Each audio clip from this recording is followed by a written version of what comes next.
kakinya.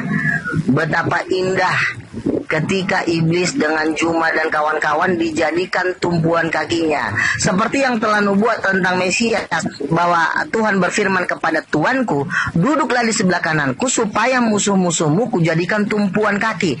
Nah, Bang Juma dengan kawan-kawan Api perlu berkemas-kemas untuk bertempat tinggal di bawah tumpuan kaki Yesus, supaya hidup kami orang Kristen ini aman. Kami nggak juga mau direcokin sama kalian, ya. Nah, nanti setelah Yesus menjadikan kalian tumpuan kakinya, maka kami akan konser. Kami akan konser karena kami udah nggak diganggu lagi sama kalian, ya.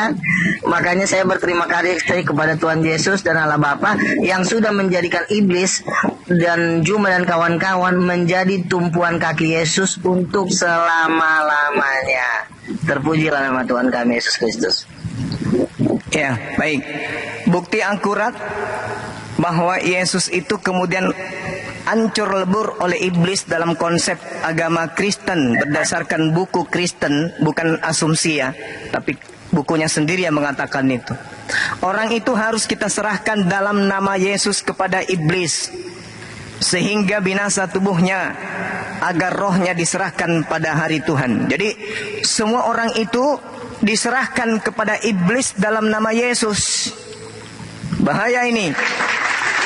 Kemudian juga diterangkan di dalam Ibrani 2 nomor 14. Di situ jelas dikatakan bahwa supaya oleh kematian Yesus dia memusnahkan dia kemudian, yaitu iblis yang berkuasa atas maut. Jadi iblis ini berkuasa atas maut. Yesus mengalami maut. Berarti Yesus kena pancung oleh iblis.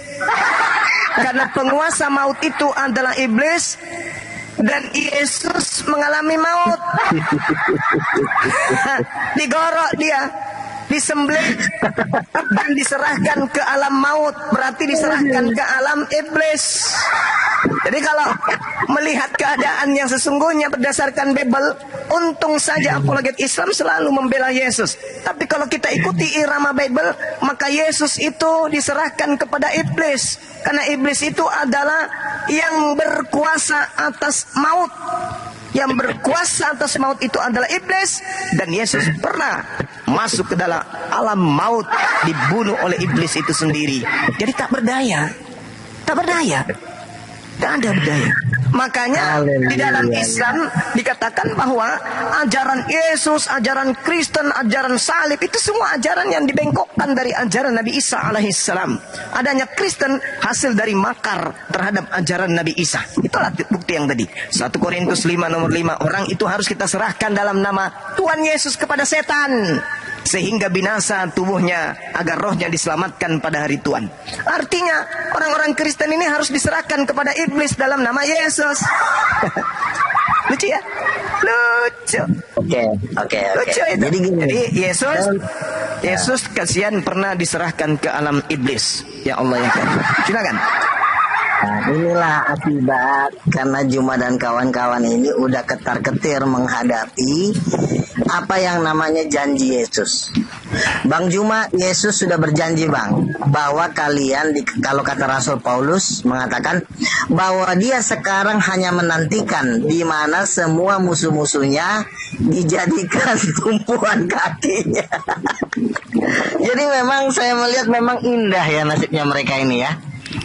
Mereka ini hidup hanya untuk dijadikan tumpuan kaki Yesus. Saya rasa Yesus ini agak kejam ya. Kenapa Tuhan engkau begitu kejamnya? Engkau tidak membunuh iblis, tapi engkau menjadikan iblis dengan Juma dan kawan-kawan ini menjadi tumpuan kakinya. Karena bagaimanapun kita nggak bisa memungkiri, Juma ini anaknya Lucifer, ya, makanya ada mirip-miripnya dikit. Nah, makanya Juma ini mengikuti keinginan bapaknya, yaitu Lucifer, yaitu iblis.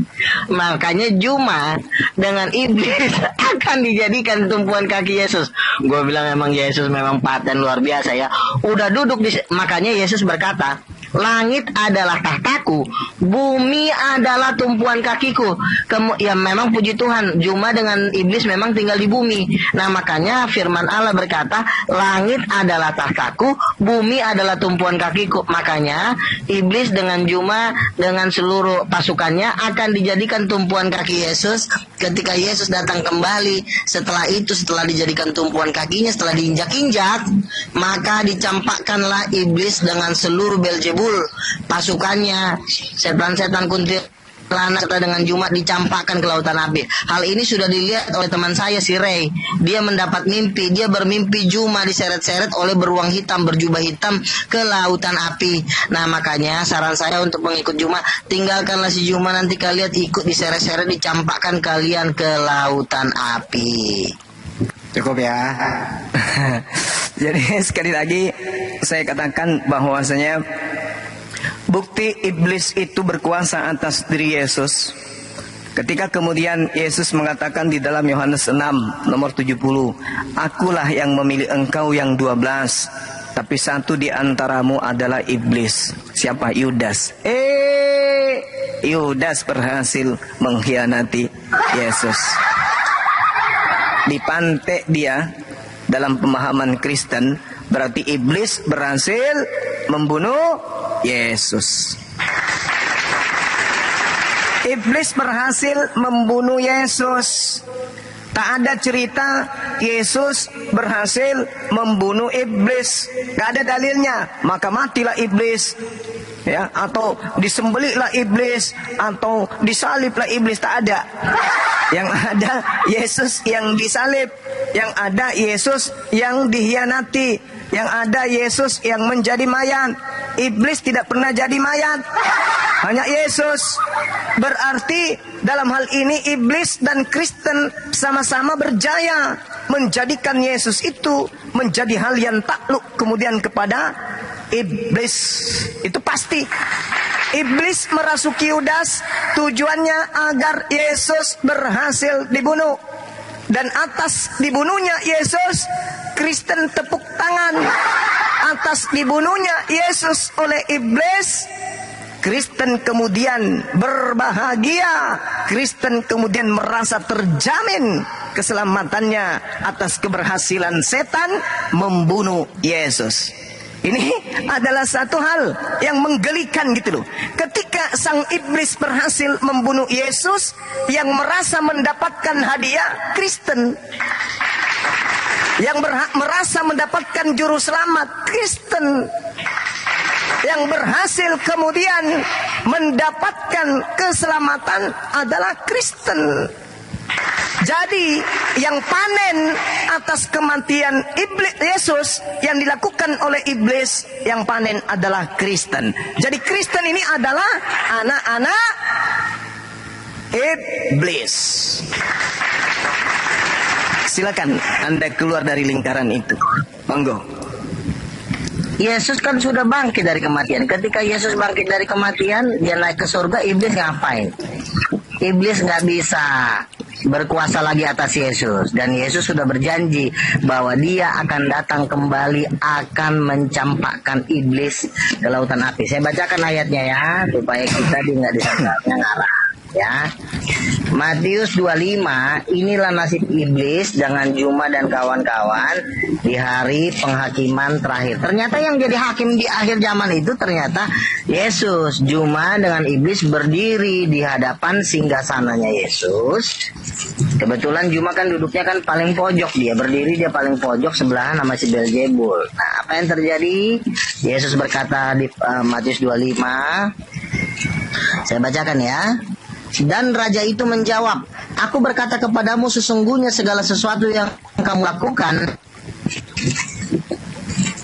untuk salah satu saudaraku yang paling hina ini, itu kamu lakukan untuk aku. Dan ia berkata kepada mereka yang di sebelah kirinya. Kebetulan nanti di hari penghakiman kan Juma ini dengan iblis kan berdiri di sebelah kiri.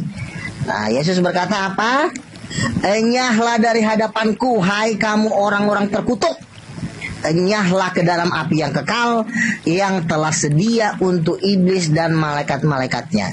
Jadi Yesus sendiri sudah mengatakan nanti di hari penghakiman terakhir Yesus akan mengenyahkan iblis dengan seluruh kalian, ya, yang menolak Yesus sebagai anak tunggal. Anak tunggal kalian nabi-nabikan, matilah kalian, makanya kalian akan dijadikan tumpuan kaki Yesus Kristus, dan disitulah kalian akan disiksa di dalam api yang kekal. Yesus bangkit dari kematian membuktikan bahwa iblis tidak berkuasa atas dia. Ketika Yesus naik ke sorga, apakah kenapa iblis nggak ikut? Karena kenapa? Karena iblis palanya udah diinjak. Kurang ajar, turun kau di bawah kau. Lontong, ngapain kau ikut-ikut naik ke surga? Jadi Yesus itu sekarang duduk di sebelah kanan Bapa, dan sebentar lagi ia akan menjadikan seluruh musuh-musuhnya menjadi tumpuan kakinya. Dan saya sebagai hamba Tuhan memberitakan berita yang sangat mengerikan ini. Oleh sebab itu bertobatlah kalian, karena jurus-jurus kalian berdebat juga itu aja kok ya, nggak ada perkembangan, nggak ada kemajuan ya. Kalian tuh orang sesat. Bertobat kalian sebelum Yesus membunuh kalian di perang Armageddon yang sudah dijanjikannya bahwa kalian akan ditangkap. Dikatakan dalam Wahyu pasal 19, maka binatang itu, dan binatang itu dilemparkan hidup-hidup ke dalam lautan api. Nah, jadi jangan sampai Yesus datang kembali kedua kali, dibakar dan dibunuhnya kalian. Kasihan kalian, nasib kalian. Yesus itu sudah bangkit menunjukkan bahwa dia adalah Tuhan. Yesus berkata, usirlah setan dalam namaku, menunjukkan bahwa nama Yesus berkuasa di muka bumi ini, di surga dan di langit, bahwa dia adalah Tuhan. Berikan kemuliaan bagi Tuhan. Jujur ya, saya ini sudah menganggap menguasai perdebatan 98% di dunia ini. Saya tidak merasa ada suatu perlawanan dari kalian, karena sudah waktunya kalian tamat. Ya, saya juga sudah sering menggebuki para apologet muslim, tidak ada perlawanan, gitu-gitu aja jurusnya, paling keroyokan, tapi kalau satu lawan satu, jujur nggak ada perlawanan. Bertobat kalian sebelum Yesus membunuh kalian di lautan api dan belerang. Luruskan jalan Tuhan. Ya, jadi teman-teman sekalian, sekali lagi saya mengatakan bahwa kita tidak peduli apapun yang diocehkan oleh orang yang kerasukan roh setan ya. Saudara Luga tadi mengatakan Yesus bangkit, iblis ngapain? Iblis merasuki Kristen. Jangan Anda tanya iblis ngapain. Iblis masuk ke dalam setiap orang-orang Kristen, sehingga orang Kristen dengan wujud manusia tapi menyembah kepada anak orang. Siapa yang mengajarin Kristen menyembah Yesus? Yesus? Bukan. Elohim? Bukan. Nabi Musa? Bukan. Abraham kali? Bukan. Lalu siapa? Iblis. Itulah tujuannya mereka merasuki Yudas. Yesus mengatakan di Markus 14 nomor 21, Matius 26 nomor 24. Yesus memang akan pergi sesuai dengan yang tertulis tentang Yesus. Kata Yesus, aku memang harus pergi sesuai dengan yang tertulis tentang aku. Akan tetapi celakalah Yudas, yang oleh karena dia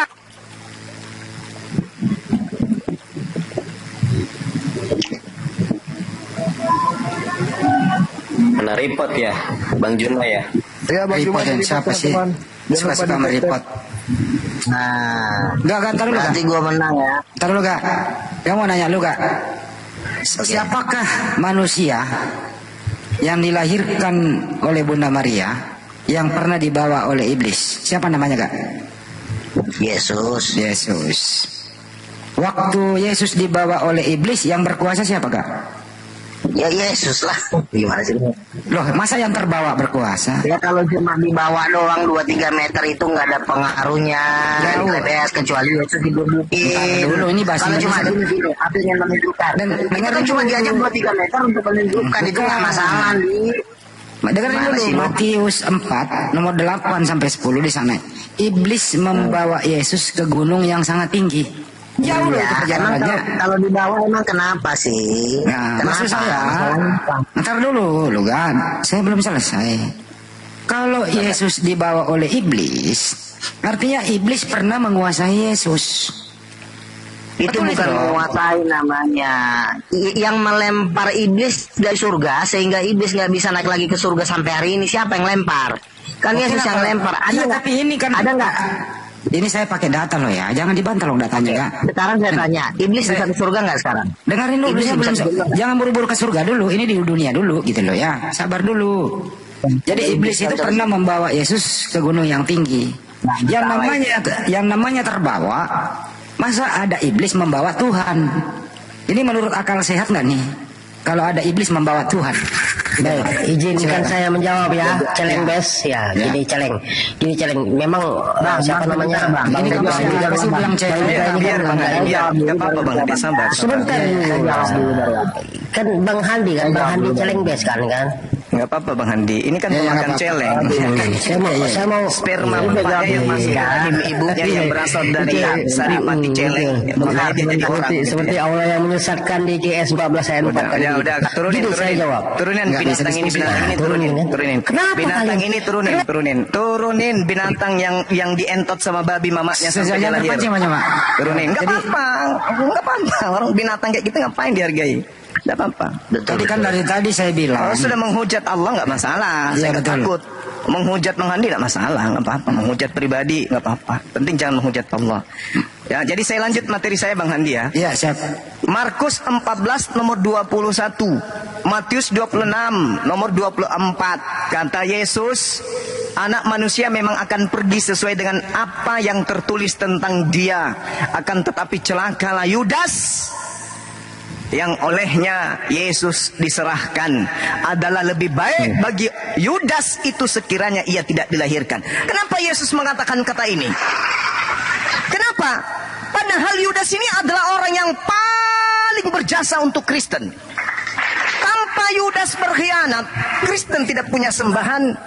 Tanpa kemudian iblis masuk merasuki Yudas, Kristen tak akan punya cara untuk menebus dosa-dosanya. Maka sejatinya orang Kristen itu adalah saudaranya setan, anak-anak setan. Karena dengan karya bapaknya yaitu iblis yang merasuki Yudas, dan juga karya bapaknya yaitu Yudas yang mengkhianati Yesus, maka kemudian Yesus itu digantung di atas pohon. Akibat daripada Yesus digantung di atas pohon, hasil daripada hasil daripada karya iblis, maka anak-anak iblis hari ini memiliki sembahan yang mereka sebut dengan Yesus. Maka Kristen harus berterima kasih kepada iblis. Kristen harus berterima kasih kepada Yudas. Kristen harus berterima kasih kepada mereka imam kepala mahkamah agama yang melakukan kejahatan dengan membuat tipu muslihat dan kesaksian-kesaksian palsu. Tanpa kejahatan iblis, tanpa kejahatan Yudas, tanpa kejahatan imam kepala mahkamah agama, Kristen bisa apa?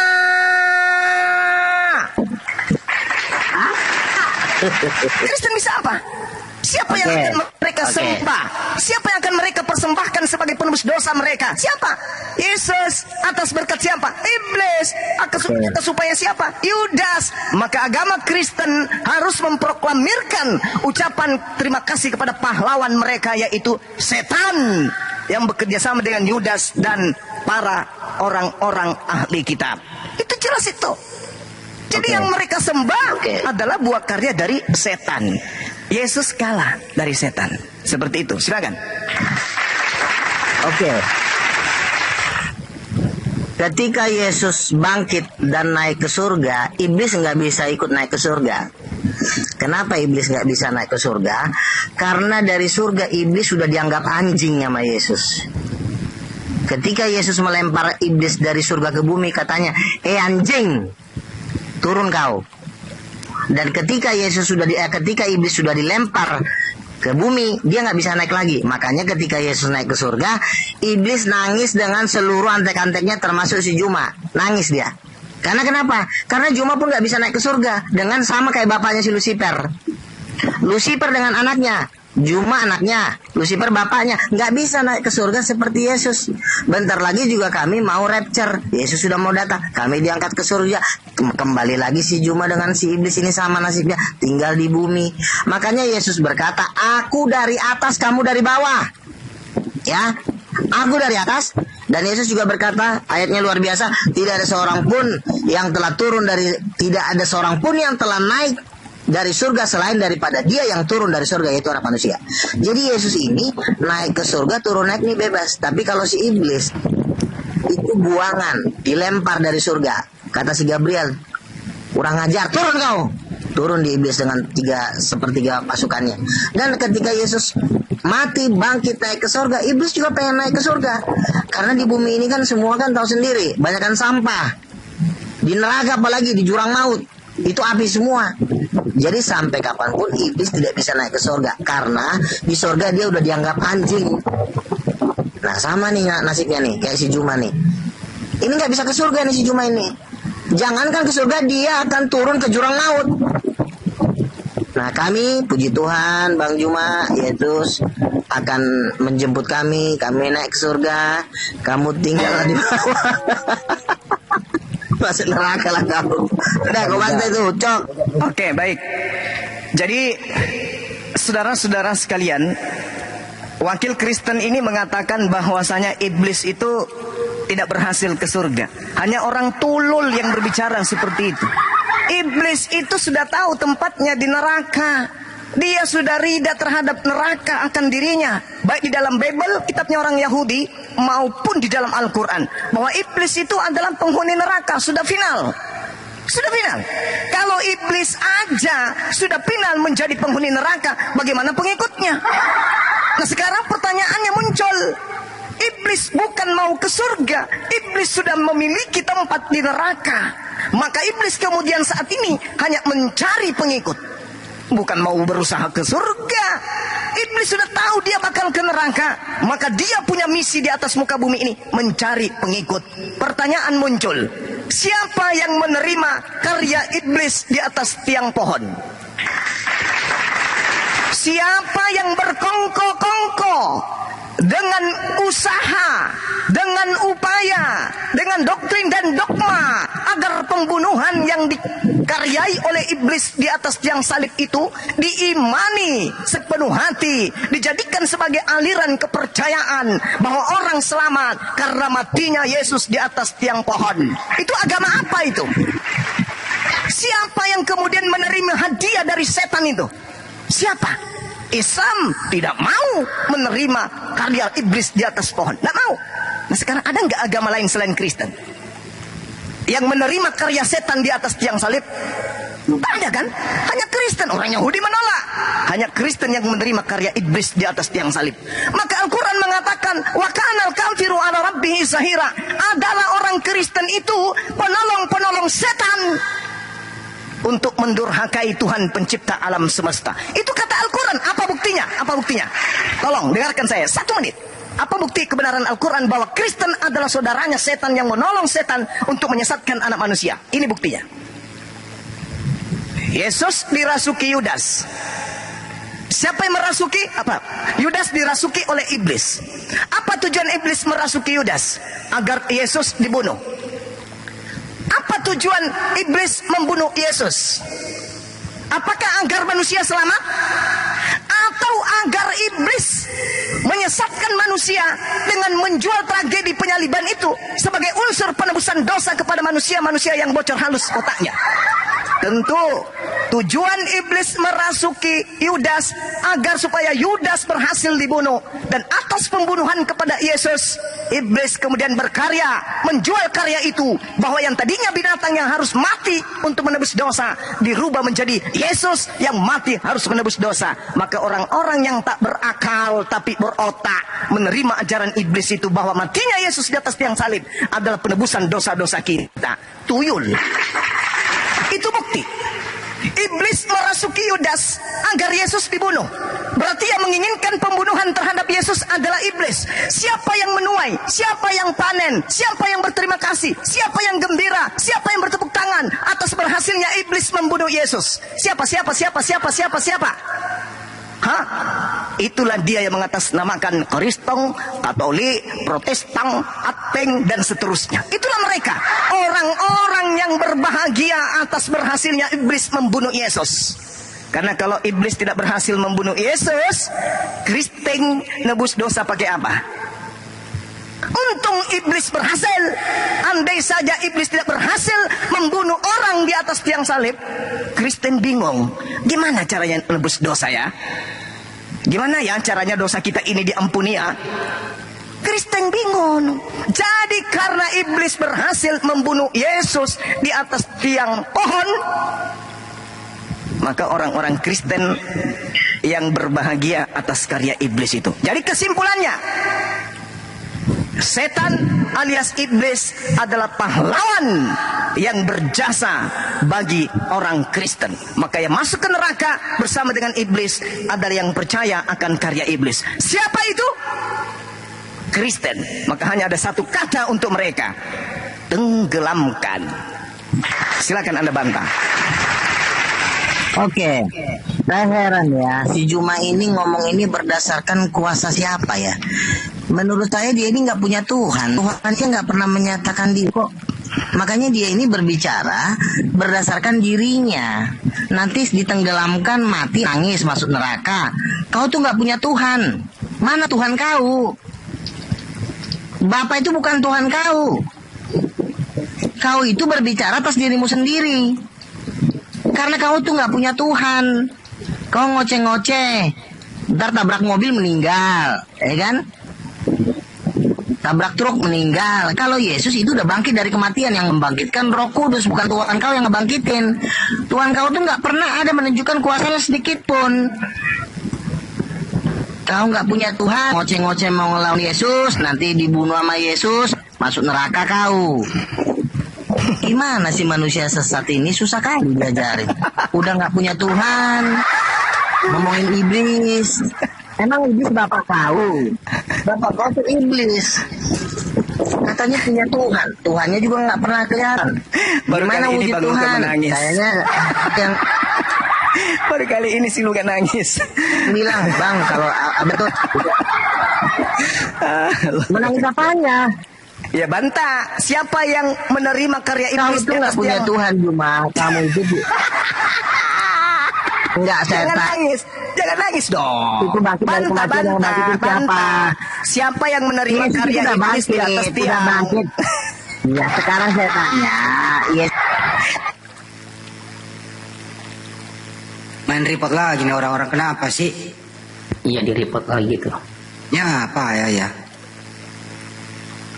Lawan dengan ilmu. Kalah kan Juma sama saya. Bukan main report dulu gak? Ini sudah pertanda. Lawan dong dengan ilmu. Udah pertanda bahwa jangan main ilmu. Lawan dong dengan ilmu. Kan saya bilang siapa yang membangkitkan Yesus dari kematian? Duh, itu jangan sini orang ini si Luga. Entar dulu gak? Nah, dia menang supaya abang Luga dia. Makanya saya berdoa dari Iya, lagi seru tuh. Siapa yang main report ya? Yang gentleman dong. Aduh, ini berisik juga nih Pak kok. Tuh. Yang melawan Yesus itu kamu gak? Yang melawan Yesus itu kamu? Yang mau pesan skincare, akunnya aku besarin ya. Ini Sadli Store, ada keranjang kuningnya. Terima kasih. Ya. Ini kulihat Luka nangis. Nangis dia. Allahu Ini Akbar. Pak Go ini kok berisik bang, dimatiin dulu aja. Jaringan beliau kayaknya ada merah. Iya, itu Al-Quran mengatakan Udah 2 kali bahwa jatuh. innal ladina kafaru min ahlil kitabi wal musyrikina fi nari Kita tiktokan aja ya. Kita tiktokan aja ya. Fiha. Oke. Ulaika hum Yesus syarrul bariyah. Ini Al-Quran yang mengatakan Yesus bangkit dari kematian, kalian itu siapa di yang bisa neraka. lawan? Yesus apa Al-Quran mengatakan kalian di neraka. Bangkit dari kematian, siapa yang Yesus bisa juga lawan? mengatakan kalian di neraka. Hei, Yesus sudah bangkit dari kematian naik ke surga, siapa yang bisa lawan? Siapa yang bisa bangkit lawan? dari kematian itu tanda angkatan jahat. Tanda angkatan. Kok naik ke surga jadi orang jahat ya, ada aja. Siapa bilang dia naik ke surga, dia naik ke langit. Dia naik ke langit, bukan naik Duduk ke di sebelah surga. kanan Bapak. Woi, Ya, kata siapa? Duduk Kata di siapa sebelah dia kanan duduk di Bapak sebelah? itu bukan di langit. Kata siapa? Ajaran dari mana Kata siapa lagi? dia duduk di Yesus sebelah kanan? itu duduk di sebelah kanan Bapak, itu yang ngomong Yesus.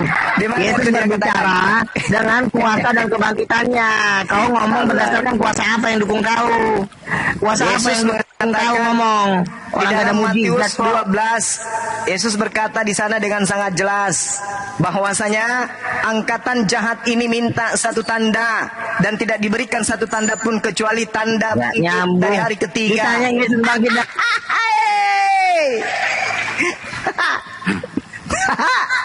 bangkit dari kematian sedang bisa lawan. Tanda untuk Lihat lagi, angkatan ini jahat jangan di-mute. yaitu bangkit pada hari ketiga. Sesat lagi nih, nggak ada Yesus dalil. mengatakan, Matius- Ngomong jangan berdasarkan diri kau. Matius 12 nomor 38 sampai Berdasarkan nomor diri kau, ada 40. ayat yang mana? Kubacakan. Ketika ahli Taurat dan orang Farisi datang kepada Yesus dan berkata, "Guru, kami ingin melihat satu tanda darimu." Yesus menjawab, "Angkatan jahat ini, angkatan penghuni neraka ini, dan angkatan tidak setia ini yang menganggap Taurat itu sampah, menuntut satu tanda, tetapi kepada mereka tidak akan diberikan tanda selain tanda Nabi Yunus. Sebab seperti Yunus tinggal di dalam perut ikan 3 hari 3 malam, demikian juga anak manusia akan tinggal di dalam rahim bumi 3 hari 3 malam, bangkit pada hari ketiga." Artinya siapa yang percaya bangkit pada hari ketiga, dia masuk dalam kelompok, dalam golongan angkatan jahat dan angkatan tidak setia. Angkatan jahat menurut Yesus dalam Matius 13:50 akan dilemparkan ke dalam api neraka.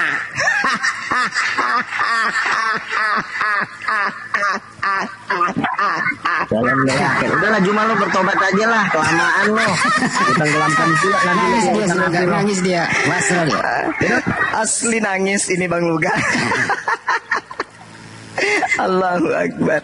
Jadi orang-orang yang menggunakan akal sehat akan Ngapain tahu sih debat berpakai siapa yang menerima karya iblis di atas tiang pohon.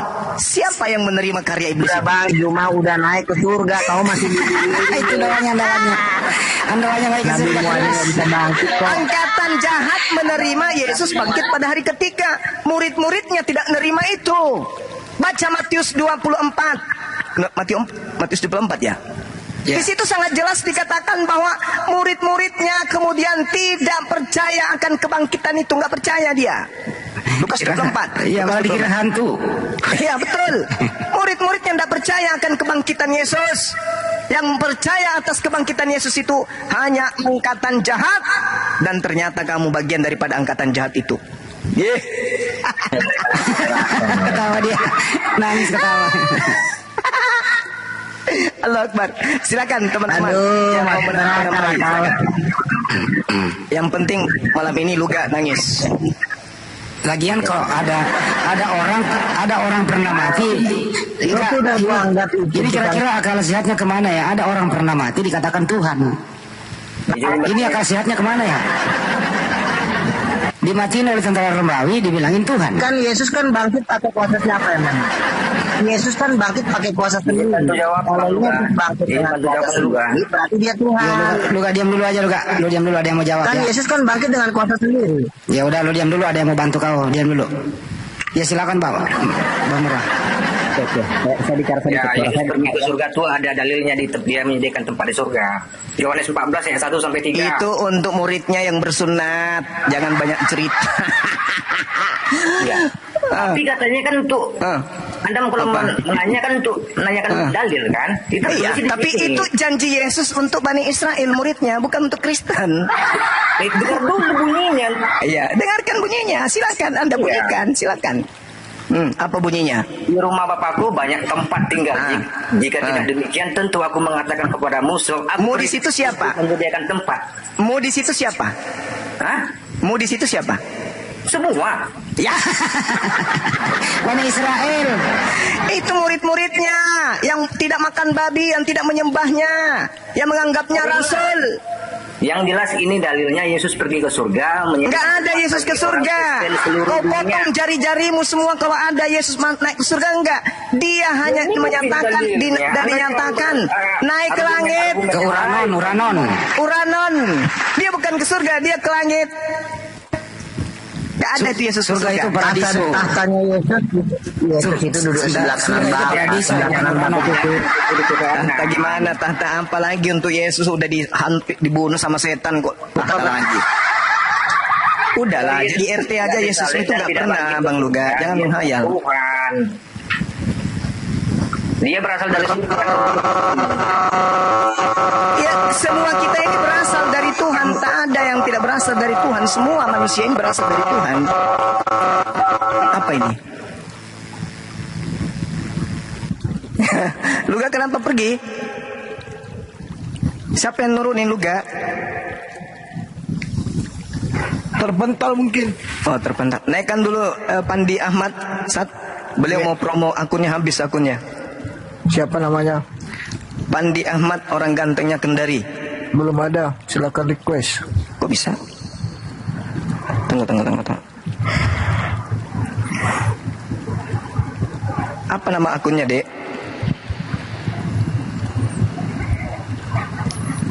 Pak Paul. Ya, itu betul. Ya. Iya. Seram kali namanya.